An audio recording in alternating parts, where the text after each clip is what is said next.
मगर हर मदाखलत के पस मंज़र में ताकत मनवाने से लेकर मकामी मादनियात समेत तेल हड़प करने की ही सोच या साजिश ही कारफरमा होती है।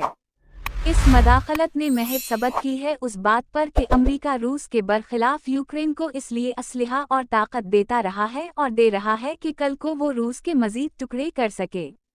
मगर उससे पहले वो रूस को उलझाए रखना चाहता है और उसकी मईशत को यूक्रेन से जंग में कमज़ोर कर देना चाहता है।